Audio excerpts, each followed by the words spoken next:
한국처럼 가난한 나라는 공기가 좋으니까 피부가 좋아졌나 보네. 편리한 프랑스에서 불편한 한국 가니까 너무 불편하겠다.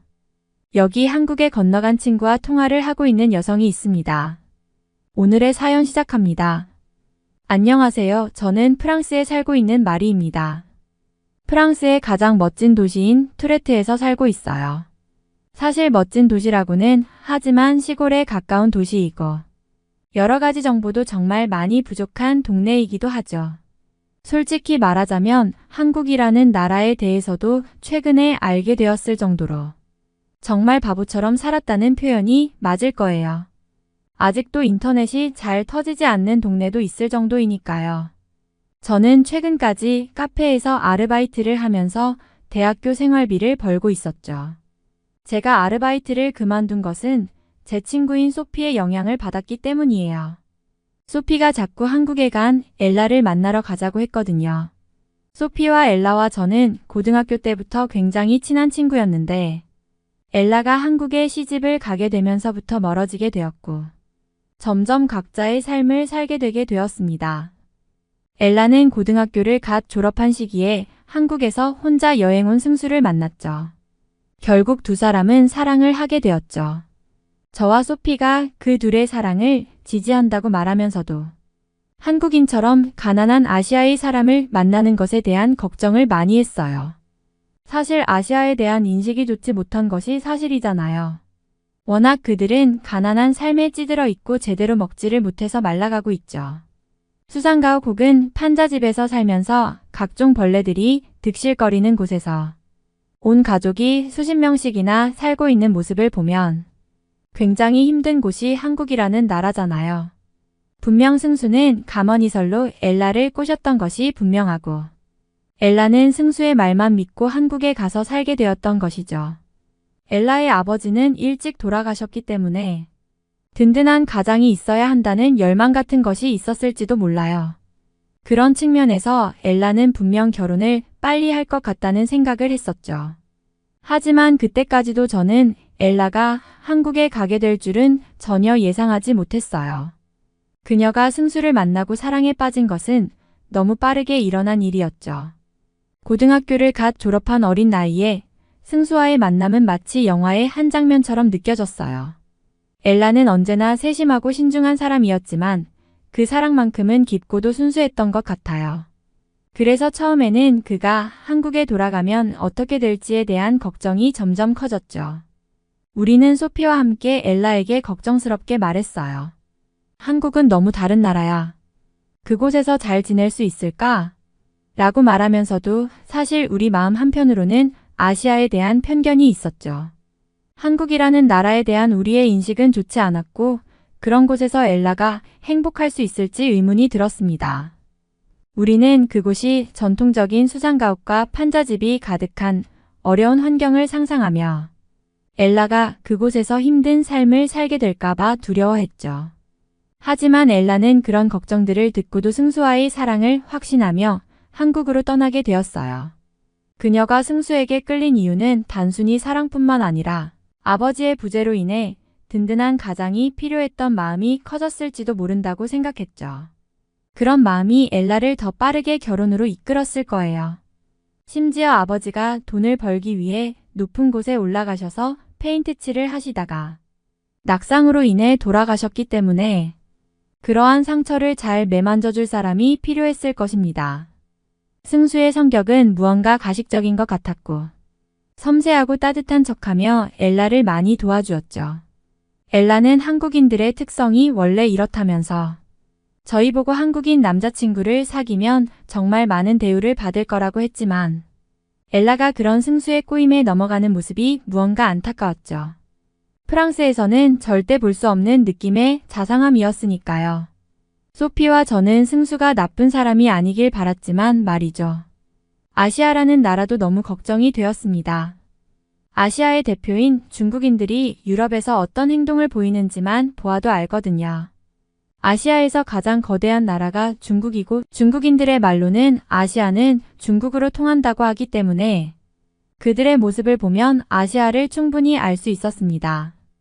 제가 아르바이트를 하던 카페에 오던 중국인 손님 중에서 릴린이라는 손님이 있었는데 그 사람은 항상 무료로 쓰라고 둔 휴지를 한 움큼씩 주머니에 넣어서 가져갔거든요. 사장님께 말씀드려도 그건 아시아 사람들의 특성이라고 말할 뿐이었죠. 엘라의 어머니도 한국인 남성을 만나는 것이 걱정이라 하셨고 먼 나라까지 시집을 가는 엘라를 걱정 어린 눈빛으로 보셨지만 도와줄 것이 없으니 반대도 못하겠다면서 엘라를 보내셨죠. 그녀의 마음 한켠에는 엘라의 결정을 지지하고 싶어 하는 바람이 있었지만 또 다른 한편으로는 너무 먼 곳으로 떠나는 딸이 걱정스러웠죠. 그런 어머니의 마음을 알기에 엘라는 떠나기 전 마지막으로 어머니와 서로의 눈을 맞추며 인사를 나누었을 때 마음이 더 무거워졌어요. 어머니는 딸이 행복하길 바랄 수밖에 없었지만 그런 마음으로 떠나는 엘라에게는 조금도 안심할 수 없었을 거예요. 소피와 저는 결국 엘라가 떠난 뒤에도 그 선택이 정말 옳았는지 계속 생각했어요. 아시아, 특히 한국에 대한 우리의 생각은 여전히 혼란스러웠습니다. 우리가 가진 이미지와 달리 엘라는 한국에서 승수와 함께 새로운 삶을 시작하고 있다는 소식을 들었을 때 그게 정말 가능할지 믿기지 않았죠. 그래도 가장 친한 친구인데 한국에 가서 농사나 짓고 있는 것이 아닌지 어디 이상한 섬에 잡혀가서 매일 풀만 먹으며 일하는 것이 아닐지 너무 많이 걱정이 되었습니다. 아시아는 무슨 인신매매나 장기매매 같은 무서운 일들이 벌어지기도 하고 아시아의 나라에서 실종되었다는 이야기도 들었거든요. 그런데 오랜만에 엘라와 영상통화를 하게 되었고 충격적인 소식을 접하게 되었습니다. 저는 엘라의 피부가 좋아 보이기에 피부 칭찬으로 말을 시작했죠. 한국이 그래도 프랑스보다 공기가 좋은 나라일 테니까 얼굴이라도 좋아 보인다며 억지 칭찬을 했던 것이죠. 그런데 엘라는 한국산 화장품에 대한 칭찬을 하기 시작했어요. 그때 엘라가 웃으면서 말했어요. 고마워. 사실 피부가 좋아진 이유가 있어. 여기서는 한국산 화장품을 사용하고 있는데 진짜 효과가 좋아서 깜짝 놀랐어. 저는 조금 놀란 목소리로 물었죠. 정말? 한국 화장품이 그렇게 좋다고? 엘라는 얼굴에 미소를 지으며 말했어요. 응, 한국 화장품은 정말 다르더라고. 내가 프랑스에서 쓰던 제품들은 딱히 변화가 없었는데 여기에선 내 피부가 점점 좋아지는 게 느껴졌어. 한국의 화장품들은 피부에 자극도 적고 성분이 너무 좋고 특히 천연 재료를 많이 사용해서 그런지 피부가 진짜 촉촉해지더라고. 그녀는 잠시 멈추고 화면을 가리키며 덧붙였어요. 이것 봐. 내가 매일 사용하는 제품들인데 정말 대박이야. 여긴 제품 종류도 많고 내 피부에 맞는 제품을 찾는 것도 쉬워서 좋았어. 그럼 이건 뭐야? 제가 궁금해서 물었어요. 엘라는 자랑스럽게 제품을 보여주며 설명했어요. 이건 한국에서 제일 유명한 스킨케어 브랜드에서 나온 거야. 트러블이 있거나 민감한 피부에도 안전하고 기름기도 잘 잡아줘. 그냥 하나씩 써보면 효과를 바로 느낄 수 있어. 그때 저는 한국에서의 생활이 정말 많이 달라졌다는 걸 깨닫게 되었어요. 그렇게 피부도 좋아지고 정말 다 좋구나. 이제 한국에서 생활하는 게 점점 익숙해졌겠네. 엘라의 표정도 점점 밝아 보였죠. 그리고 그녀는 한국이 프랑스보다 훨씬 좋은 나라라고 하더라고요. 사실 한국은 프랑스보다 훨씬 선진화된 나라야. 처음엔 정말 놀랐어.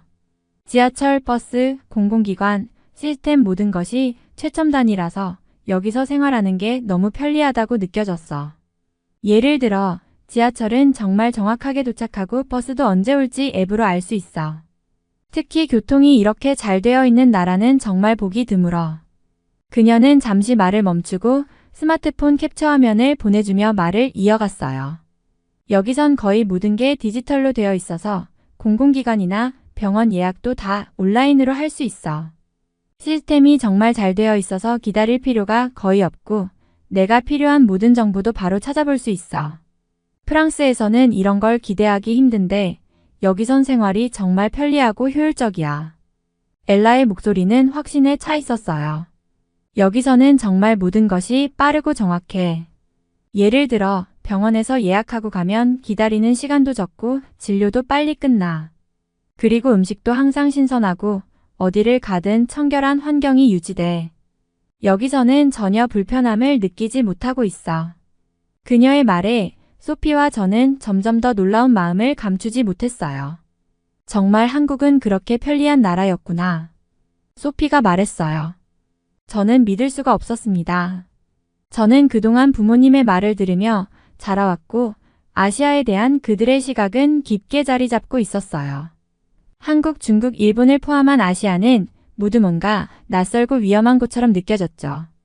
특히 어머니는 독서 모임에서 다룬 책 속에 한국을 언급하며 그 나라를 가난하고 어려운 곳이라고 이야기하곤 했어요. 그녀는 항상 프랑스와 유럽을 자랑스러워하며 우리처럼 문명화된 곳에 살고 있어야 한다며 아시아와의 차이를 강조하셨죠. 어머니는 자주 한국에 대한 걱정을 표하셨습니다. 엘라가 그런 나라로 간다고? 어떻게 그런 곳에 가려고 하지? 라고 말하시면서 한국이라는 나라가 여전히 가난하고 불안정한 곳이라는 인식을 강하게 갖고 계셨어요. 어머니의 말에 저도 영향을 받아 엘라가 한국에 간다는 소식에 마음이 많이 불안하고 걱정스러웠습니다. 그래서 계속해서 그녀에게 한국에서의 생활에 대해 물어보았죠. 그리고 부모님은 아시아의 위생 문제에 대해서도 언급하셨습니다. 코로나19나 메르스, 사스 같은 질병들이 아시아에서 발생한 이유가 그 지역의 환경과 문화 때문이라고 믿으셨죠. 코로나19도 그들이 먹을 게 없어서 먹은 박쥐 때문이었잖아요. 그저 그런 생각이 머릿속에 깊게 박혀 있어서 아시아는 항상 다른 대륙들보다 낮고 위험한 곳이라는 인식이 있었습니다. 하지만 엘라와 영상통화를 하면서 그 모든 생각이 흔들리기 시작했어요. 그녀가 말하는 한국은 그저 가난한 나라라는 이미지와는 너무나도 다른 모습이었어요. 엘라는 한국에서의 생활을 자랑스럽게 이야기하며 그곳의 깨끗하고 효율적인 시스템, 사람들의 따뜻함, 그리고 최신화된 모든 것들을 소개해 주었죠. 그러면서도 나는 계속해서 그들만의 관념을 지니고 있었고 그런 상황에서 이 현실이 믿기지 않았어요. 저는 그런 가난한 나라인 한국에 대한 호기심이 생기기 시작했고 소피와 함께 한국에 가보는 것이 어떠냐는 말을 나누었습니다. 사실 그동안 한국에 대한 이미지는 너무나도 부정적이었기 때문에 한국을 직접 가볼 생각조차 하지 않았죠. 하지만 엘라의 말과 그녀가 겪고 있는 현실을 듣고 나니 한국이라는 나라에 대한 제 시각이 점차 바뀌는 걸 느꼈습니다. 소피도 처음에는 한국에 대해 그리 좋은 인식을 가지고 있지 않았지만 엘라의 이야기를 듣고 나서 조금씩 생각이 달라졌다고 말했어요. 그녀는 그래, 우리가 왜 항상 그렇게 생각했지? 직접 가보지 않으면 알 수 없잖아. 라고 말하면서 우리 둘 다 한국에 가는 계획을 진지하게 고민하기 시작했습니다. 소피와 저는 고등학교 시절부터 가까운 친구였고 항상 새로운 경험을 함께 하길 좋아했어요. 특히 서로 다른 문화에 대한 호기심이 많았기 때문에 한국 여행은 단순한 관광 이상의 의미를 가질 것 같다는 생각이 들었습니다. 한국의 발전된 시스템, 그리고 사람들의 따뜻한 모습이 정말 엘라가 말하는 것처럼 현실일까? 그 궁금증을 직접 확인해 보고 싶었습니다. 엘라가 말한 대로 한국이 정말 그렇게 멋진 곳이라면 우리가 가서 직접 보고 느껴야 할 것 같아. 소피는 그렇게 말하며 여행 준비에 대해 이야기하기 시작했습니다. 한국의 대중교통, 첨단 기술, 그리고 한국 문화에 대한 새로운 시각을 가지고 우리도 직접 경험하고 싶다는 생각이 커졌어요. 물론 한국에 대한 기대는 전혀 하지 않았습니다. 유럽이 세계에서 가장 우수한 문명이라고 믿어왔기 때문에 한국이 과연 그만한 수준의 나라일까 하는 의문이 있었죠. 유럽은 그 어떤 나라보다 발전된 기술, 뛰어난 예술과 문화, 그리고 안정된 정치 시스템을 자랑한다고 생각했으니까요. 그래서 처음에는 한국을 방문한다고 해도 큰 기대는 없었습니다. 그냥 단순히 새로운 경험을 쌓기 위한 여행이라고 생각했죠. 한국에 가기 위한 준비도 정말 철저히 했습니다. 상비약은 물론이고 한국의 지폐와 동전도 골고루 환전해서 준비했죠. 10원짜리와 100원짜리의 동전도 정말 넉넉히 준비했습니다. 한국처럼 후진국은 분명 동전 거스름돈이 부족하다면서 거스름돈의 일부를 주지 않을 수도 있다는 생각을 했거든요. 제가 어린 시절 프랑스의 시장에 갔을 때 동전이 부족하다면서 거스름 돈을 주다 마는 상인들에게 몇 번 당한 적이 있었고, 그러한 현상이 한국과 같은 아시아에서는 정말 흔한 일일 것이 분명했죠. 소피 또한 저와 함께 프랑스의 약국과 상점에 들러 정말 여행을 위한 만반의 준비를 했습니다. 이왕 가기로 한 한국 여행인데 무슨 일이 생기면 안 되는 거잖아요. 특히 소피가 너무 가고 싶어 했기 때문에 가는 것인데 제가 배탈이라도 나서 소피에게 피해를 주고 싶지 않았거든요.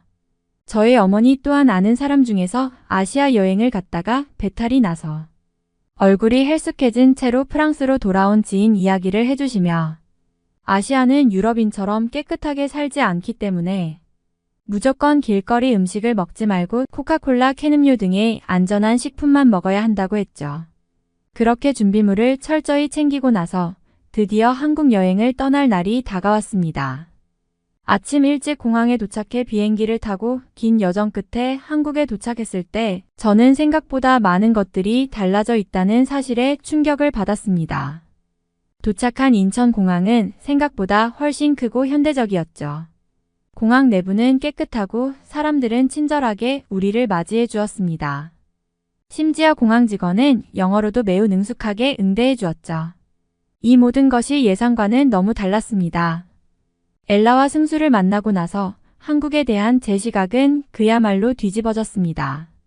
처음에는 그저 호기심과 걱정만 가득한 마음으로 한국을 떠나왔지만 이제는 그곳에서 느꼈던 모든 경험들이 제 마음속에 강렬하게 남아 있었습니다.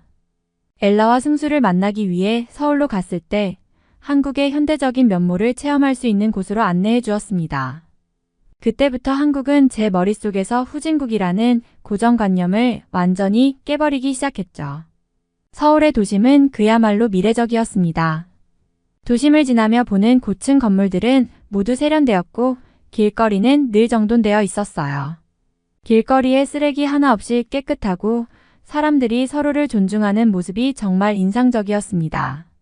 먼저 승수와 함께 지하철을 타고 시내를 구경했는데 그 시스템은 상상 이상으로 편리하고 현대적이었어요. 지하철역마다 여러 언어로 안내문이 붙어 있어서 외국인도 쉽게 이용할 수 있도록 배려하고 있었습니다. 승수는 서울은 세계에서 가장 발전된 도시 중 하나야라고 자랑스럽게 말했는데 그 말이 전혀 과장이 아니라는 것을 몸소 체험하게 되었죠. 그리고 그날 저녁 우리는 한식당에 갔습니다. 엘라와 승수가 저에게 추천해준 전통 한식들은 정말 놀라운 맛이었어요. 김치, 불고기, 그리고 다양한 전통 음식들이 그 어느 때보다 신선하고 맛있었습니다. 그리고 무엇보다 음식 하나하나에 담긴 정성과 그 맛을 음미하며 한국 사람들의 음식에 대한 애정과 자부심을 느낄 수 있었죠. 다음 날 우리는 서울의 주요 명소들을 구경했습니다. 강남의 거리, 명동의 쇼핑몰, 그리고 홍대의 예술거리까지 서울의 다양한 모습들을 보고 나서 저는 확실히 느꼈습니다. 한국은 정말 선진화된 나라라는 것을. 프랑스에서도 본 적 없는 세련된 쇼핑몰, 고급 브랜드들이 즐비한 거리들, 그리고 거리에서 사람들의 다채로운 문화를 접할 수 있는 장면들.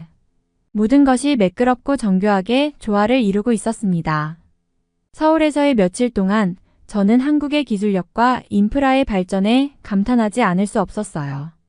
스마트폰을 이용한 결제 시스템은 물론이고 음식 배달 앱, 교통카드 시스템 등 모든 것이 효율적으로 연결되어 있어서 불편함이 전혀 없었습니다. 더 이상 아시아는 후진국이라는 고정관념은 사라졌습니다. 한국은 정말 세계적으로도 인정받는 선진국이었어요. 한국 동전을 괜히 가져왔다는 후회가 밀려왔고 그 무거운 동전을 들고 다니다가 결국 다시 환전을 해버렸죠. 한국에서는 현금이 전혀 필요가 없었거든요. 그러면서 제 마음속에서 아시아에 대한 부정적인 인식은 전부 사라졌습니다. 과거에는 아시아를 대할 때마다 가진 편견과 두려움이 있었지만 한국은 그런 생각을 완전히 불식시켰습니다. 사람들은 따뜻하고 친절하며 모두가 공공의 질서를 잘 지키고 있었습니다. 또 기술과 문화가 이렇게까지 발전한 나라라는 점에서 한국은 이제 세계적으로 존경받는 나라라는 것을 확실히 알게 되었죠. 엘라와 함께 길거리에서 떡볶이와 순대를 먹을 때 정말 놀라웠습니다. 저는 길거리 음식이라면 어딘가 불안한 생각이 들곤 했지만 한국에서는 그런 걱정이 전혀 필요 없었습니다. 우리가 지나던 서울의 번화가, 특히 명동이나 홍대에서 길거리, 음식 가게들이 줄지어 있던 모습은 정말 인상적이었죠. 사람들이 이곳저곳에서 먹고 있는 그 모습이 너무 자연스럽고 사람들이 모두 즐기고 있다는 느낌을 받았습니다. 엘라는 저에게 떡볶이와 순대를 추천해 주었고 저는 그 말에 따라 가게 앞에 섰습니다. 길거리 음식을 파는 작은 가게였지만 가게 주변은 정말 깨끗하고 음식도 신선하게 보였어요. 가게 주인도 너무 친절해서 처음 한국 음식을 접하는 저에게 어떻게 먹는 것이 좋은지 설명해 주었죠. 저는 떡볶이를 한 입 먹었을 때 그 매콤하고 달콤한 맛에 완전히 반해버렸습니다. 떡이 쫄깃하고 양념이 너무 맛있어서 계속 손이 갔습니다. 순대는 처음 먹어보는 음식이었지만 그 맛도 정말 독특하고 맛있었어요. 순대의 고소한 맛과 함께 들어있는 야채와 고기 재료들이 조화를 이루며 입안에서 폭발하는 느낌이었죠. 그리고 무엇보다도 음식이 길거리에서 판매되고 있다는 사실이 믿기지 않을 정도로 깨끗했습니다. 길거리 음식이라고 해서 위생에 신경 쓰지 않는 나라일 거라는 편견은 한국에서 완전히 깨졌습니다. 가게 주인은 계속해서 손을 씻고 음식도 항상 덮개로 덮어두며 깔끔하게 관리하고 있었습니다. 엘라는 웃으며 한국의 길거리 음식은 정말 특별해. 이 음식들이 얼마나 신선하고 맛있는지 알지? 라고 말했죠. 저는 고개를 끄덕이며 정말 이건 상상도 못했어. 한국에서는 길거리 음식조차 이렇게 맛있고 위생적일 줄 몰랐어. 라고 말했습니다. 그때 길거리를 걷는 사람들의 모습도 눈에 들어왔습니다. 모두가 즐겁게 음식을 먹고 있었고 한 사람도 불편해 보이지 않았어요. 정말 한국은 음식 문화에서부터 사람들의 친절, 그리고 청결까지 모든 것이 잘 이루어져 있었습니다. 제가 여태까지 갖고 있던 아시아는 위생이 엉망이다라는 생각은 이제 더 이상 제 마음속에 남아있지 않았습니다. 한국의 길거리 음식은 그저 맛있고 안전하고 깔끔한 경험이었어요. 한강공원에 갔을 때도 정말 놀랐어요. 서울의 한강공원은 제가 상상했던 것과는 전혀 달랐습니다. 제가 생각했던 한국은 조금 더 전통적이고 자연과 도시가 혼재된 모습일 것이라고 생각했는데 한강공원은 현대적이고 깨끗한 시설이 잘 갖춰져 있었습니다. 공원에 들어서자마자 보이는 넓은 잔디밭과 자전거 도로, 그리고 길게 펼쳐진 강물이 너무 아름다웠죠. 사람들은 자유롭게 자전거를 타고 배드민턴을 하고 돗자리를 펴고 여유롭게 앉아 있었어요. 공원이 이렇게 깨끗하고 정돈되어 있을 줄은 정말 예상도 못했습니다. 저는 길게 이어진 자전거 도로를 따라 걷다가 공원 안에 있는 화장실을 이용하게 되었어요. 보통 공원에 있는 화장실은 조금 더 덜 깔끔할 거라고 생각했는데 한국의 화장실은 완전히 다른 차원이었습니다. 정말 깨끗하고 편리하게 되어 있었어요. 심지어 손 세정제가 자동으로 나오는 기계까지 설치되어 있었고 화장실 내부는 현대적인 시설로 잘 관리되고 있었습니다. 심지어 24시간 개방되어 있는 무료 화장실이라는 점이 더욱 놀랍게 했죠. 이런 깨끗함을 도심의 공원에서 느낄 수 있다는 게 정말 놀라웠습니다. 엘라는 저를 보며 웃으며 말했죠. 한국 사람들은 이런 것들에 대해서 매우 신경 쓰는 편이야. 공공장소의 청결을 매우 중요하게 생각하지. 그리고 정말 그 말이 맞았어요. 길거리에 쓰레기도 거의 없었고 사람들은 누구나 주변을 깨끗하게 유지하려는 태도를 가지고 있었습니다. 이곳에서 사람들은 무심코 쓰레기를 버리지 않으며 공공장소에서 일어나는 모든 일이 질서 있고 효율적이었습니다. 그리고 시민들의 모습이었어요. 한강공원에서 사람들이 여유롭게 시간을 보내는 모습을 보며 저는 한국 사회의 부유함을 느낄 수 있었습니다. 여기 사람들이 외출할 때 입는 옷이나 사용하는 물건들에서 정말 고급스러움과 세련됨이 묻어났습니다. 소득 수준이 높고 모든 사람들이 생활의 질에 신경을 쓰고 있다는 느낌이 들었죠. 엘라가 말한 대로 한국은 정말 선진화된 나라였고 사람들이 그것을 자연스럽게 받아들이고 있었습니다. 이 모든 것을 경험하면서 한국에 대한 제 생각은 완전히 바뀌었습니다. 저는 이제 더 이상 한국을 가난하고 낙후된 나라로 생각하지 않았습니다. 한국은 그저 발전하고 깔끔하고 효율적이고 사람들이 살아가기 좋은 나라였어요. 처음에는 걱정했던 한국의 모습이 오히려 제가 상상했던 것보다 훨씬 더 나은 선진화된 사회라는 사실을 깨닫게 되었습니다. 서울을 걷는 동안 길거리에서부터 카페, 쇼핑몰까지 곳곳에서 들려오는 음악에 놀랐습니다. 처음에는 이건 프랑스에서 자주 듣던 그 음악이잖아 라는 생각이 들었죠. 그 음악은 익숙하게 들리는 멜로디와 비트, 그리고 영어 가사로 가득 찼기 때문에 저는 당연히 그 음악이 프랑스에서 만들어졌다고 믿었어요.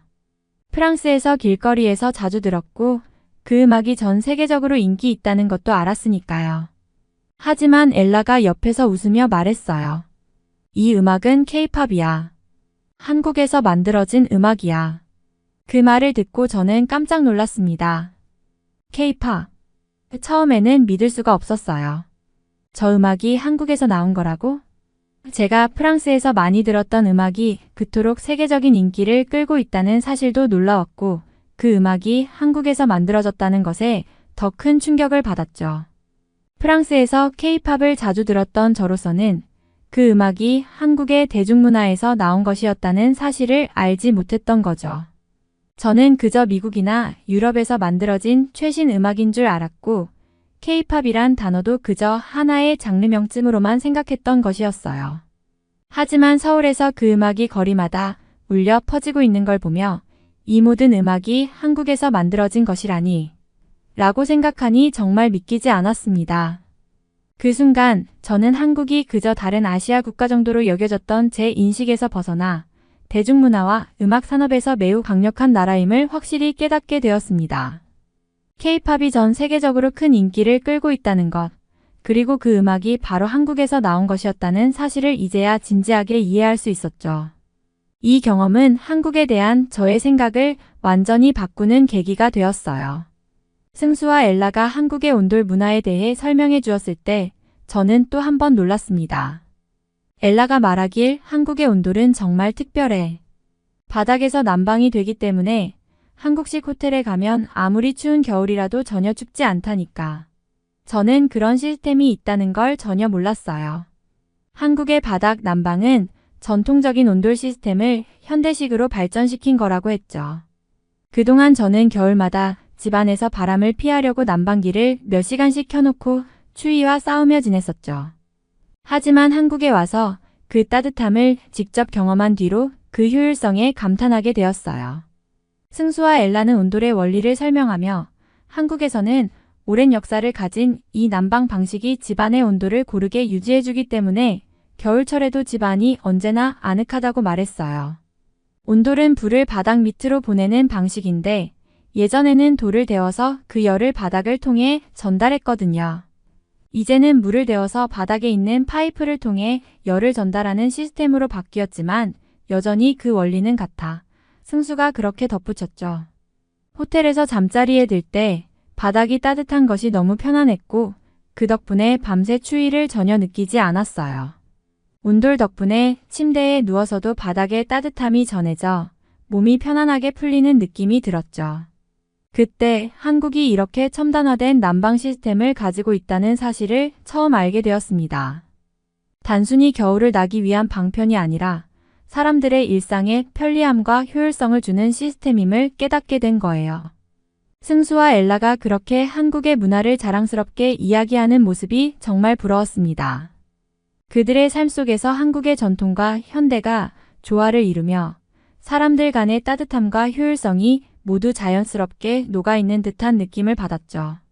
그들이 한국에서 살아가며 일상 속 작은 부분들이 얼마나 특별한지 알게 되었고 저 또한 그저 부럽다는 생각이 들었습니다. 정말 이렇게 살면 얼마나 편할까? 라는 생각이 계속 머릿속을 맴돌았습니다. 그들은 한국의 문화를 당연히 받아들이고 그 안에서 살아가고 있었고 저 역시 그들과 비슷한 삶을 살아보면 어떨까 하는 상상을 하게 되었죠. 승수와 엘라와 이야기를 나누며 저는 그들의 삶에 대한 동경이 커졌습니다. 그들의 자연스럽고 편안한 분위기 속에서 한국의 전통과 문화를 제대로 느끼고 싶다는 마음이 생겼습니다. 이제는 단순히 한국이라는 나라를 방문하는 것이 아니라 그곳에서 새로운 삶을 살아보고 싶다는 강한 생각이 들었어요. 그리고 나서 문득 생각이 들었습니다. 나도 한국 남자와 만나서 한국인처럼 살아볼 수 있을까? 승수와 엘라와 함께 한국의 문화를 경험하면서 저는 점차 프랑스에서 느껴왔던 불편함에 대해 진지하게 생각하게 되었습니다. 한국에서는 사람들이 얼마나 효율적으로 움직이는지, 그리고 생활의 기본적인 부분들이 모두 얼마나 체계적으로 잘 갖춰져 있는지를 직접 체감하면서 프랑스에서는 이런 것들이 많이 부족하다는 생각이 들었어요. 프랑스에서 살면서 느끼던 불편함이 한국에 와서 하나씩 풀리는 느낌이었습니다. 예를 들어 프랑스의 대중교통은 가끔 시간에 맞춰 움직이지 않거나 복잡한 절차가 필요해서 여행이나 일상적인 이동에서 스트레스를 받기도 했죠. 하지만 한국의 지하철 시스템은 그야말로 혁명적이었어요. 지하철의 시간표는 정확했고 역마다 안내가 잘 되어 있어서 이동이 훨씬 더 편리하고 안전하다는 느낌을 받았습니다. 또한 프랑스에서는 사람들이 늘 서두르거나 여유가 없는 경우가 많고 생활 속에서 마주치는 불편한 상황들, 예를 들면 대기 시간이 길거나 음식점에서 불친절한 서비스를 받는 일이 저를 자주 불편하게 했어요. 하지만 한국에서는 사람들이 대체로 친절하고 서비스에 있어서도 세심한 부분까지 신경 쓰는 모습에 감동을 받았습니다. 그렇게 한국에서의 경험이 쌓이면서 프랑스에서 내가 감수하고 있던 불편함들이 떠오르기 시작했어요.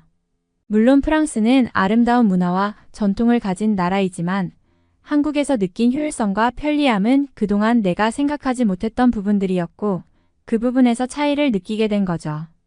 그렇게 저는 한국에서의 삶이 점점 더 매력적으로 다가오게 되었습니다. 앞으로 저는 엘라의 도움을 받아서 한국어를 배우고 있고 한국인 남성과 결혼을 하고 싶다는 꿈을 꾸게 되었습니다. 소피 또한 저처럼 한국에 가는 것을 목표로 공부하고 있고요. 한국처럼 편리한 나라에 살면 프랑스의 시골은 생각도 나지 않을 테니까요. 일본 젊은이들만 보면 한숨만 나오는데 한국은 다르네요. 이제 승부는 끝났어요. 일본에는 미래가 없습니다. 자식 농사를 잘못 지은 제 잘못이 크네요. 여기 자신의 아들을 보며 한숨을 쉬고 있는 일본 여성이 있습니다. 그러다 한국의 미래에 대한 일본 다큐멘터리를 보던 중 충격에 빠지고 마는데요. 일본에서 인기를 끌고 있는 한국의 영상은 과연 무엇이었을까요? 안녕하세요. 저는 대학교에 다니는 아들을 가진 40대 엄마입니다. 한때 한국을 무척 싫어했지만 이제는 한국인이라는 단어만 들어도 부럽고 제가 왜 한국이 아닌 일본 땅에서 태어나 이런 고생을 하나 싶습니다. 최근 일본에서는 절망만 가득하고 한국은 희망만 가득한 나라라는 사실을 깨달았거든요. 저의 모든 불행이 일본인이었기 때문에 생긴 것이고 만약 한국인이었다면 이런 최악의 상황을 겪지 않아도 되었겠죠. 젊었을 때에 돈을 잘 버는 남편을 만나서 친구들보다 비교적 결혼을 빨리 했죠. 남편은 사업을 했기 때문에 또래에 비해서 많은 돈을 벌었고 해외로 뻗어나가며 승승장구했던 때가 있었죠. 미국과 유럽을 왕래하면서 정말 행복한 시간을 보냈습니다. 시아버지께서 일구어 놓으신 사업체를 이어가기만 하면 되니 남편 입장에서도 앞으로 사업을 물려받을 생각에 항상 신나 있었죠. 그런데 그때 남편을 보며 깨달았어야 했어요. 남편은 영어도 제대로 할 줄 몰랐지만 기존 거래처만 간신히 유지하며 막대한 돈을 벌 것이라는 착각에 빠져 있었던 거였거든요. 저와 아들을 데리고 유럽을 다니면서 돈을 펑펑 쓰면서도 아무런 문제점을 느끼고 있지 못했었죠. 저는 그저 남편이 돈을 잘 버는 줄만 알았고 앞으로 그런 호화로운 생활이 이어질 것이라는 착각에서 살았거든요. 그러다가 결혼하고 5년이 채 지나지 않아서 사업은 쫄딱 망하게 되었습니다. 저희보다 훨씬 좋은 거래처와 계약을 했다면서 말이죠. 오랫동안 지낸 거래처들이 모조리 등을 돌려버렸고 저희에게는 빚만 남아버렸죠. 이 일로 충격을 받으신 시아버지는 중풍으로 쓰러지셨고 며칠 후에 돌아가시고 말았고요. 남편의 말로는 외국의 거래처들이 전부 한국과 계약을 맺었고 일본 업체와는 앞으로 거래가 어려울 것 같다고 했다나 봐요. 자세히는 모르지만 한국의 일처리 능력과 가격이 너무 마음에 들었다고 했죠. 일본과 한국을 비교했을 때에 한국의 기술이 일본을 능가하는데도 가격은 훨씬 저렴했기 때문에 일본과의 거래를 굳이 하지 않겠다고 했다더라고요. 저는 그저 한국이 싫고 미울 뿐이었습니다. 지금 같았으면 한국이 일본보다 우수한 것이 당연하기에 그런 결과를 만났다고 했겠지만 그때까지만 해도 한국은 일본보다 한참 아래의 나라라고만 생각했거든요. 매일 남편과 싸웠고 한국에 대한 욕을 엄청 했습니다. 한국은 일본의 발밑에 있는 나라라고 생각했으니 남편이 사업에서 실패한 원인을 한국 탓으로 돌리기 바빴죠. 일본이 한국보다 못하다는 게 말이 돼? 라며 분을 사귀지 못했어요. 그러면서도 제 마음 한편엔 막연한 불안감이 있었습니다. 정말 일본이 한국에 뒤처진 건지 아니면 남편과 제가 현실을 제대로 보지 못하고 있었던 것인지 헷갈리기만 했죠. 그런데 시간이 지나면서 한국은 계속 성장하고 발전하는 모습을 보였습니다. 일본 뉴스에서조차 한국의 첨단 기술, 빠른 경제 성장, 그리고 글로벌 시장에서의 활약을 보도하기 시작했어요. 특히 삼성이나 현대 같은 기업이 세계 시장을 휩쓸고 있다는 이야기를 들을 때마다 속이 뒤집히는 것 같았죠. 반대로 일본은 옛 영광에만 머물러 있는 듯 보였어요. 과거에는 자부심을 가질 수 있었던 일본의 제조업이나 기술력도 점차 퇴색해 가는 걸 느꼈습니다. 솔직히 사업하면서 느낀 점을 말하자면 일본의 기술은 굉장히 지엽적이고 굳이 필요하지 않다고 생각될 기술까지 만들었기 때문에 오히려 큰 돈을 만지지는 못하고 있습니다. 장인들이 많은 것은 좋지만 그들이 세계적으로 어떤 영향력을 끼치고 금전적인 가치에 도움을 주는지 생각해 보았을 때에는 아니라고 보거든요. 최첨단 산업의 시기에 AI가 1분이면 만들어낼 내용을 가지고 일본의 장인들은 하루 왼종일 만지고 있는 것도 맞거든요. 제 남편이 하던 사업이 끝났다고 느낀 것도 결국 그런 문제였죠. 별것 아닌 기술로 몇십 년 동안 집안이 계속 먹고 산 것은 맞는데 지금 세상에서는 꼭 오랫동안 일을 한다고 해서 꼭 좋은 것만은 아니라는 사실을 깨달았죠. 남편은 며칠 동안 집에 모아둔 사케를 마구 마실 정도로 힘들어했고 저 또한 지금까지 너무 안일하게 살았다는 생각에 자괴감에 빠졌습니다. 남편을 원망하면서도 한편으론 제 자신이 부끄러웠어요. 남편이 해외 거래처를 유지하며 돈을 벌어오던 시절 저는 그저 소비에만 몰두했으니까요.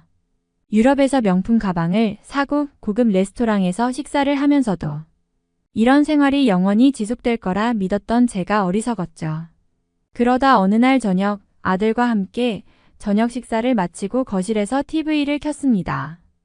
평소 같았으면 각자 스마트폰을 보거나 조용히 시간을 보냈겠지만 이날은 NHK에서 방영 중인 다큐멘터리가 흥미로워 보였어요. 화면에는 대한민국의 혁신과 청년 세대가 이끄는 기적이라는 주제가 떠 있었습니다. 한국 다큐멘터리네? 그만 보자. 처음엔 피곤한 하루를 보낸 탓인지 한국과 관련된 내용이라 거부감부터 들었죠. 그러나 아들이 뜻밖에도 저를 말렸습니다. 잠깐만 엄마. 이거 요즘 엄청 인기 많은 프로그램이라던데?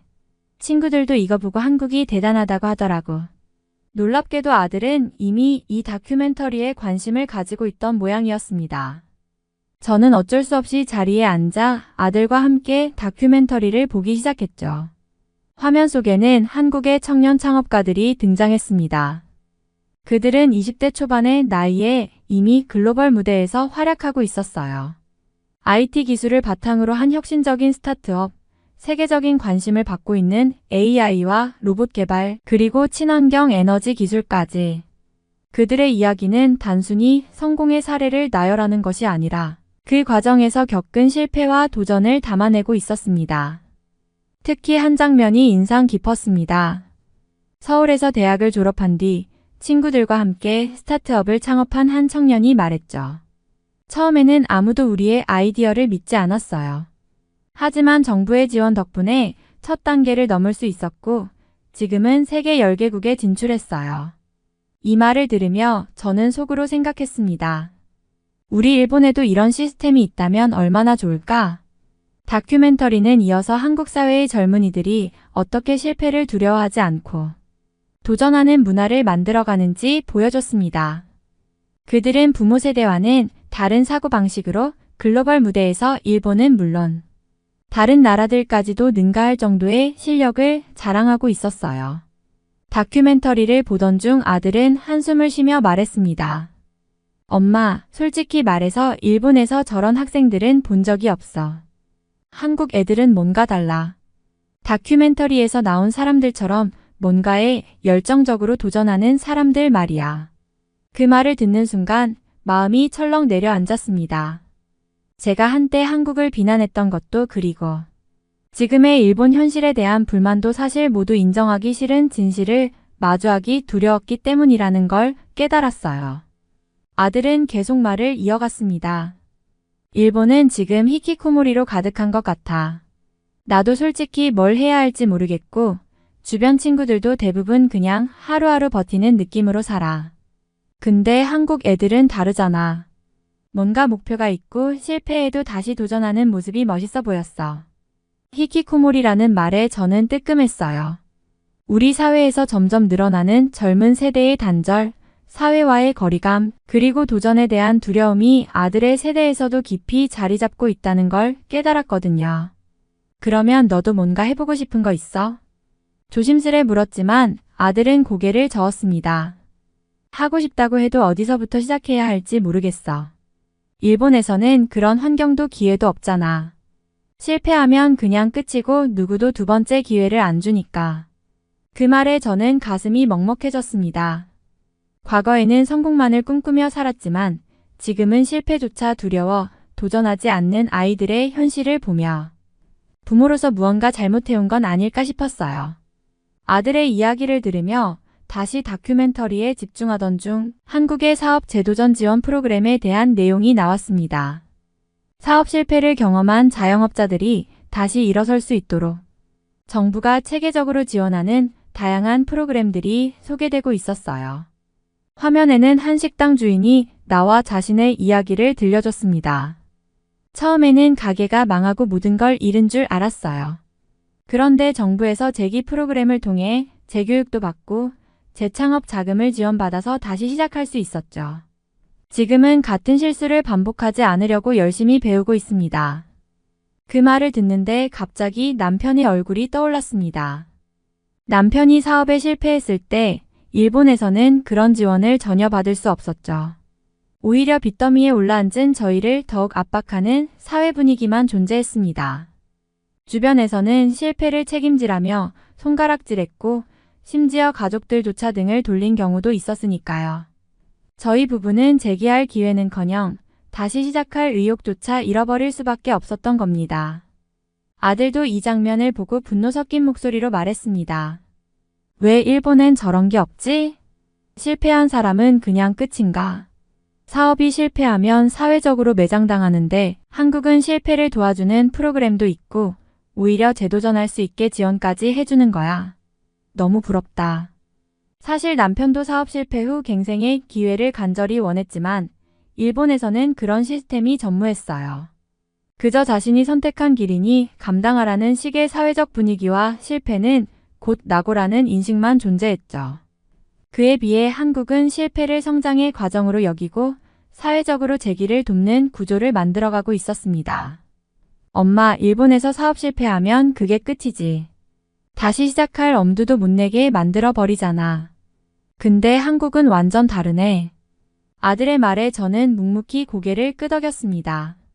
저도 같은 생각이었으니까요. 그날 밤 저는 잠이 오지 않았습니다. 한국에서는 실패한 사람들에게 다시 일어설 수 있는 기회를 주는데 일본은 왜 이런 시스템이 없는 걸까? 과거에는 일본이 더 나은 나라라고 믿었지만 이제는 그 믿음이 흔들리기 시작했습니다. 저는 스스로에게 묻지 않을 수 없었습니다. 한국처럼 실패를 도와주는 시스템이 있었다면 우리 가족도 이렇게까지 무너지진 않았을 텐데. 아들은 한참 동안 조용히 있다가 작은 목소리로 말했습니다. 사실 엄마한테 이런 말 하면 안 되는 줄 알았는데 한국 사람들이 정말 부러워. 그 말을 듣고 가슴이 철렁 내려앉았습니다. 아들의 입에서 부럽다라는 말이 나올 줄은 몰랐거든요. 저는 무심코 물었습니다. 왜 이제야 그런 말을 해?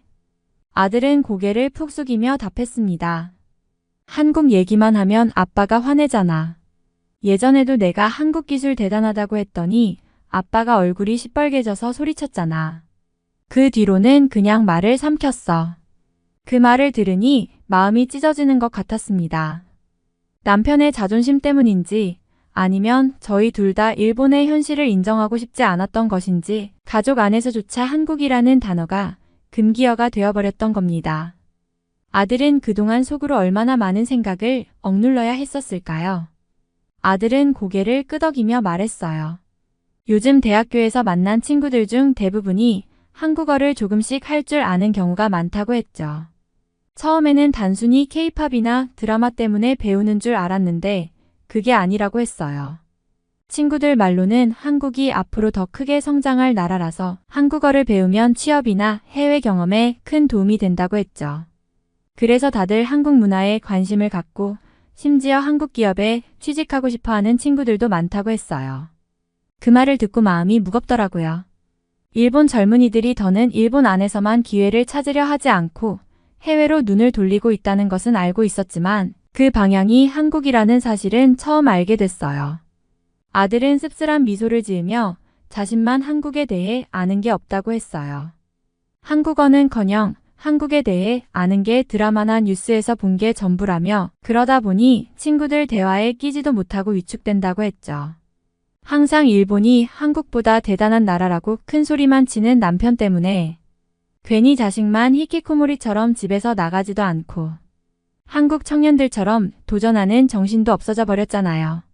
물론 제 아들을 비롯한 일본의 청년들은 여행도 안 하고 연애나 결혼도 못하며 돈도 벌려고 하지 않죠. 젊은 한국인들이 현재 아르바이트를 예전보다 굉장히 많이 한다던데 일본인 청년들은 전부 집에서 주는 밥이나 먹으면서 백수의 삶을 이어가고 있거든요. 일본 정부와 민간 단체들은 일본 청년들에게 해외여행을 보내려고 많은 시도를 했어요. 젊은이들에게 해외 경험을 이라는 슬로건 아래 다양한 캠페인과 프로그램이 만들어졌죠. 해외여행을 통해 시야를 넓히고 글로벌한 도전 정신을 키우자는 취지였어요. 하지만 아무리 애원하고 장려해도 일본 청년들 대다수는 여전히 집에서 나가지 않으려 해요. 부모님들이 아무리 해외 경험의 중요성을 강조하고 경제적 지원을 해도 청년들이 이를 받아들일 리가 없어요. 일본 청년들은 도전할 생각이 없는 경우가 대부분이에요.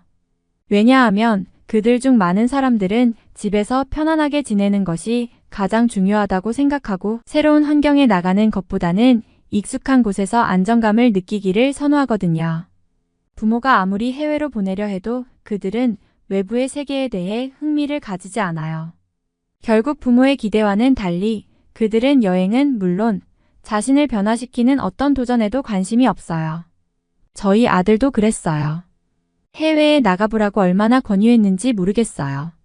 넓은 세상을 보고 다양한 사람들을 만나면 너의 시각이 달라질 거야 라고 말했지만 아들은 그런 제 말에 전혀 관심을 보이지 않았어요. 결국 여행을 떠나려는 의지가 전혀 없었어요. 아무리 애원해도 그저 집에서 나가지 않고 편안하게 보내고 싶어 했죠. 그리고 그런 마음은 일본 청년들 대부분에게서 느껴지는 모습이었어요. 결국 일본에서의 이런 시도들은 효과를 보지 못했고 일본 청년들이 새로운 경험을 하려는 열망은 여전히 부족한 상태로 남아 있어요. 그들은 해외로 나가는 것보다는 집에서 부모의 보호 아래 살며 자신이 가진 안정적인 환경을 유지하려는 경향이 강해요. 한국 청년들의 도전 정신과는 너무도 다른 모습이죠. 중년 이상층의 모습도 마찬가지였어요. 그들 또한 무엇인가를 배우려는 의지가 부족한 경우가 많았어요. 아직까지 스마트폰을 제대로 사용할 줄 모르는 사람들이 많고 유튜브가 무엇인지조차 모르는 제 또래들도 많아요. 저희 부모님 세대나 그보다 더 나이가 많으신 분들은 새로운 기술이나 인터넷을 배우려 하지 않아요. 스마트폰을 손에 쥐고 있으면서도 그 기능을 제대로 활용하지 못하는 경우가 많고 그저 기본적인 전화와 문자 정도만 할 수 있는 정도죠. 특히 유튜브 같은 플랫폼은 그들에게는 너무 복잡하고 낯선 세상 같아요. 그게 뭐가 좋다는 거냐? 며 신기해하지만 막상 사용해 보려고 하면 어떻게 시작하는 건지 모르겠다며 포기해버리곤 하죠. 그런 모습이 자주 눈에 띄어요. 그런 세대는 디지털 세계에 대한 관심이 적고 새로운 것에 대한 호기심도 별로 없는 경우가 많아요. 그들은 예전 방식을 고수하며 예전의 안정된 방식으로만 살아가려고 하죠. 심지어 주변에 이런 중년 이상층이 많다는 걸 깨닫고 나니 일본 사회 전반에서 변화에 대한 저항이 얼마나 큰지를 느낄 수 있었어요. 새로운 기술을 배우려는 노력이나 시도는 거의 없는 상태에서 변화에 대한 두려움만 커지고 있죠. 그들은 새로운 것을 배우는 것보다 익숙한 것에서 벗어나지 않으려는 경향이 강한 세대예요. 이런 중년 이상의 세대의 모습은 일본 사회 전반에 큰 영향을 미친다고 생각해요. 젊은 세대에게 영향을 미치는 것뿐만 아니라 더 나아가 사회와 국가 전체의 발전에도 제약이 되는 경우가 많죠. 새로운 기술이나 문화가 끊임없이 등장하는 시대에 그들은 변화보다는 안정과 익숙함을 추구하며 살아가고 있어요. 결국 저는 그 다큐멘터리를 계기로 남편을 졸라서 한국에 가자는 말을 했습니다. 그동안 한국에 대해 부정적인 생각만 가지고 있었던 저였지만 그 다큐멘터리를 보고 나니 이제는 직접 가서 한국의 현실을 보고 싶다는 마음이 들었어요. 그래서 남편에게 간절하게 한국에 가자고 했습니다. 하지만 남편은 그 말을 듣고 정말 많이 혼났어요. 남편은 한국에 대한 생각이 여전히 부정적이었기 때문에 제가 그런 말을 하자 화를 내며 반대했어요. 왜 굳이 그런 나라에 가려고 하냐? 고 하면서 한국에 대한 안 좋은 편견을 여전히 갖고 있었죠. 저도 그때는 정말 너무 당황했어요. 우리가 한국을 제대로 알지도 못하고 단지 남편의 고집 때문에 그런 기회마저 놓칠 수 있다는 생각에 마음이 답답했어요. 남편은 한국이 아직도 일본보다 못한 나라라고 생각했기 때문에 그곳에 가는 것은 시간 낭비라며 계속해서 저를 말리려 했어요. 하지만 저는 더 이상 그동안 억눌려왔던 한국에 대한 호기심을 참을 수가 없었죠. 나중에는 싸우기도 했고 결국 남편이 큰 소리로 왜 그럴까? 라고 소리쳤을 때 저도 더 이상 조용히 있을 수 없었습니다. 그래서 결국 한국을 가자는 말을 다시 한번 단호하게 했죠. 남편의 반대에도 불구하고 저는 한국을 가기로 결심했고 그게 제게 새로운 시작이 될 것이라고 확신했어요. 저는 결국 아들과 남편을 간신히 데리고 한국에 가게 되었어요. 처음에는 남편이 절대 반대했지만 제가 계속해서 설득하며 결국 한국 여행을 결심하게 만들었죠. 사실 그 여행을 위해 약간의 빚을 내는 것도 필요하다고 생각했어요. 물론 돈은 나중에 어떻게 해서든 모을 수 있지만 이런 경험은 앞으로 다시 할 수 없을지도 모르기 때문에 이번 기회는 꼭 놓치지 말아야겠다고 생각했어요. 여행을 통해 한국의 실제 모습을 보고 제가 느꼈던 그 호기심을 직접 경험하고 싶었죠. 특히 아들에게도 새로운 세상을 보여주고 싶었어요. 일본에서만 살면서는 접할 수 없었던 다양한 문화와 사람들을 직접 보고 경험하는 것이 얼마나 중요한지 깨닫게 되었으니까요. 그래서 조금 더 용기를 내서 그동안 아껴둔 돈을 조금씩 모아 여행을 준비했어요. 한국에서의 그 특별한 경험이 저와 아들에게 큰 변화가 될 것이라고 믿었기 때문이에요. 그렇게 남편이 그렇게 싫어하는 한국에 도착했을 때 처음에는 정말 불안하고 마음이 떨렸어요. 남편은 계속해서 불평을 늘어놓았고 아들도 처음에는 흥미를 느끼지 못했죠. 하지만 한국에 도착하고 나서 우리는 너무나 충격적인 일들을 경험하게 되었습니다. 일본에서 느끼지 못했던 것들과는 너무나 다른 현실을 목격한 거죠. 첫 번째 충격은 한국의 교통 시스템이었어요. 공항에서부터 시작해서 택시나 버스, 그리고 특히 지하철까지 모든 것이 너무 효율적이고 깔끔했어요. 일본의 교통도 물론 훌륭하지만 한국은 그보다 더 빠르고 편리했어요. 지하철 안에서는 사람들도 모두 질서 있게 서 있고 짧은 시간 안에 원하는 곳으로 이동할 수 있었습니다. 일본의 지하철 시스템도 좋지만 이런 점에서 한국은 훨씬 더 현대적이고 체계적이라는 생각이 들었죠. 다음으로 충격적이었던 건 한국의 상업과 음식 문화였습니다. 한국의 음식점들은 정말 다양한 선택지가 있었고 서비스는 항상 빠르고 친절했어요. 음식도 너무 맛있고 가격 대비 양도 많아서 너무 만족스러웠습니다. 일본의 음식도 훌륭하지만 한국은 음식뿐만 아니라 사람들이 느끼는 효율성이 전반적으로 잘 이루어졌다는 느낌을 받았죠. 정말 일본보다 더 훌륭하다는 생각이 들었습니다. 또한 한국의 젊은 사람들, 특히 청년들의 에너지는 정말 놀라웠어요. 아들이 한국에 대해 이렇게 말을 했을 때 저는 그때서야 아들의 말이 맞다는 걸 실감했어요. 한국의 청년들은 굉장히 열정적이고 도전적이었어요. 거리 곳곳에서 자주 볼 수 있었던 창업하는 청년들, 새로운 기술을 배우려는 모습들, 다양한 분야에서 활동하는 젊은 사람들이 정말 많았죠. 반면 일본은 그저 집에서 나가지 않고 아무런 도전도 하지 않으려는 청년들이 많은 현실을 직시하게 되었어요. 가장 충격적이었던 건 한국의 기술력과 기업 환경이었습니다. 우리가 삼성이나 현대 같은 기업의 본사를 방문했을 때 그 규모와 발전 속도에 정말 깜짝 놀랐어요. 일본에서 자랑스럽게 생각하던 기술력들이 이제는 한국에 밀려나는 시대가 되었음을 실감했죠. 한국의 첨단 기술과 혁신적인 기업들이 세계 시장에서 주도하는 모습을 보며 일본의 한계와 느려진 발전 속도에 대해 깊은 생각을 하게 되었습니다. 이 모든 것을 보면서 저는 남편에게 다시 한번 고백할 수밖에 없었어요. 우리가 정말 한국에 대해 얼마나 잘못된 시각을 가지고 있었는지 알겠어요.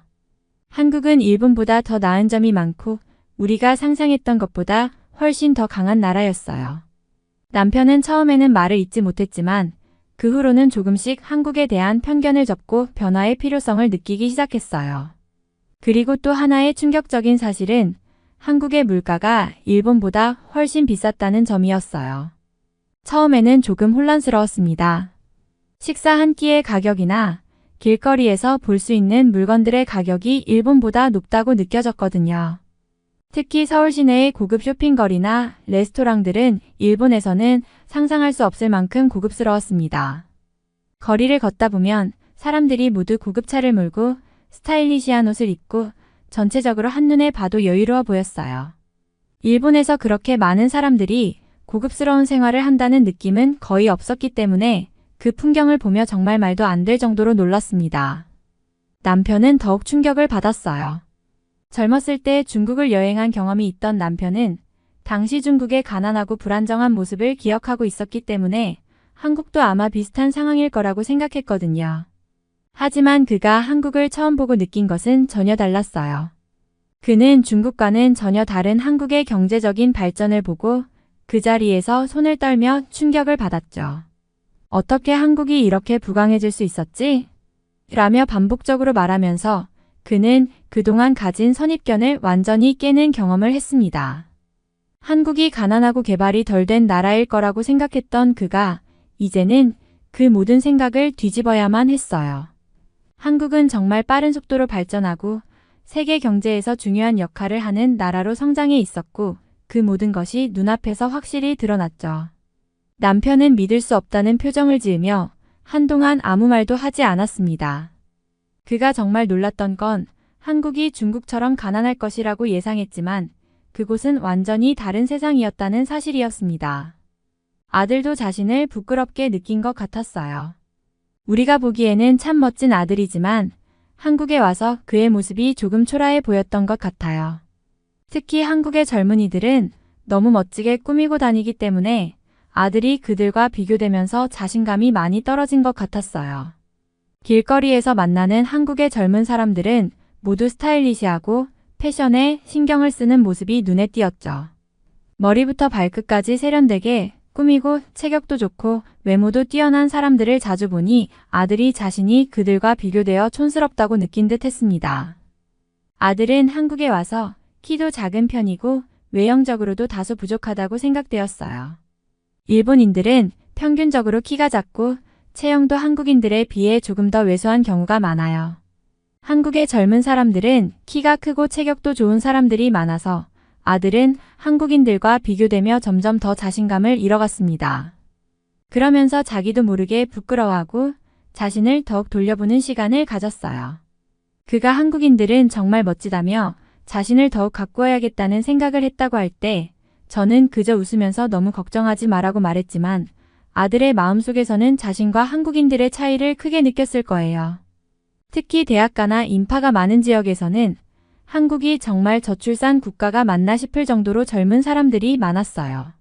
거리마다 젊은 사람들이 넘쳐났고 그들 대부분은 에너지가 넘치고 활기찬 모습이었죠.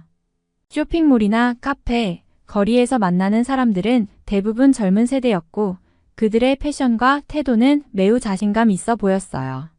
그런 모습을 보면서 한국이 저출산 문제를 겪고 있다는 사실이 믿기지 않았습니다. 반면 일본은 지금 젊은 사람들을 길에서 찾는 것이 쉽지 않아요. 일본의 거리에는 대부분 중년 이상의 사람들이 많고 젊은이들은 거의 집에만 있는 경우가 많죠. 일본의 젊은 세대는 취업 문제나 미래에 대한 불안감 때문에 외출하기보다는 집에서 시간을 보내는 경우가 많습니다. 그렇게 집에서 나가지 않고 사회활동에 참여하지 않는 이들을 히키코모리라 부르기도 하지만 그보다 더 큰 문제는 그들이 사회적 활동이나 도전적인 경험을 아예 하지 않으려 한다는 거예요. 현재 일본에서 사토리 세대라는 말이 유행하고 있는데 이는 일본의 젊은 세대를 지칭하는 용어입니다. 사토리 세대는 일본의 젊은 사람들이 경제적 불안정성, 직장 내 경쟁 압박, 그리고 사회 전반에 걸친 불확실성 속에서 점차 자신들의 꿈이나 야망을 포기하고 물질적 욕망보다는 정신적 안정을 추구하는 경향이 나타나면서 생긴 표현입니다. 이 세대는 예전과 같은 성취욕이나 외적 성공을 추구하기보다는 좀 더 평온하고 안정적인 삶을 선호하는 경향이 강합니다. 일본의 많은 젊은이들은 과거와 달리 결혼을 미루거나 아예 하지 않으며 직장 생활에서도 큰 도전이나 변화를 추구하기보다는 안정적인 일을 선호하는 경향이 많죠. 이와 대조적으로 한국의 젊은이들은 다양한 경험을 쌓기 위해 적극적으로 나서고 도전적인 활동에 참여하는 경향이 뚜렷합니다. 그들은 해외여행, 아르바이트, 창업 등 다양한 경험을 통해 자기 발전을 추구하며 그 과정에서 얻은 새로운 정보와 경험을 적극적으로 활용하고 있죠. 이는 일본의 젊은이들과 큰 차이를 보이는 점이기도 합니다.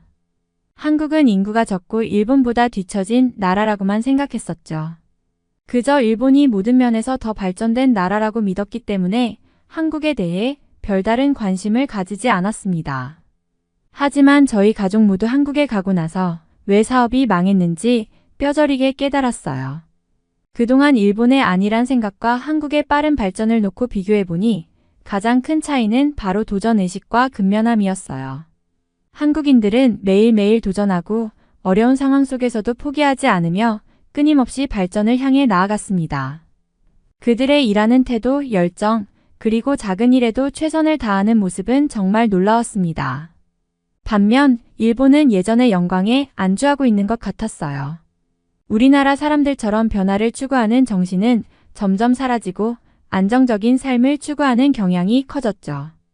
그로 인해 한 발 앞서 나가는 한국인들의 모습에 크게 충격을 받았습니다. 사업에서 느꼈던 답답함도 그 때문이었어요. 일본 사람들은 대체로 변화를 두려워하고 기존의 방식에만 의존하는 경우가 많아요. 우리는 일본인이니까 괜찮다는 생각을 하게 되면 그 순간부터 경쟁에서 뒤처지게 됩니다. 일본의 방식만 고수하며 도전적인 정신을 발휘하지 않으면 어떤 분야에서든 결국 뒤처지게 되는 걸 한국에서 경험하며 깨닫게 된 거죠. 사실 한국인들이 하는 일의 방식, 그들의 정신력은 일본인이 도저히 따라갈 수 없을 정도로 강한 에너지를 가지고 있었습니다. 그들의 근면함과 도전 정신은 우리와 비교할 수 없을 정도로 뛰어난 거였죠. 일본인으로서 그 사실을 인정하기가 너무나 답답했고 무기력하게 느껴지기도 했습니다. 본에 돌아가니 한국에서 느꼈던 활기를 찾을 수가 없었어요.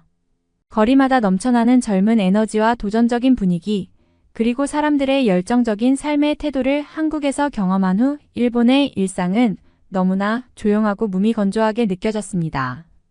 한국에 대한 생각이 머릿속에서 떠나지 않았고 그곳에서의 삶이 너무 부러워졌어요. 아들에게는 계속 한국에 가서 살라고 말하지만 그는 도저히 그곳에서 살고 싶지 않다고 해요. 집에서 아르바이트를 하며 특별한 도전 없이 평범하게 살고 싶다는 그의 모습이 너무 답답하게 느껴집니다.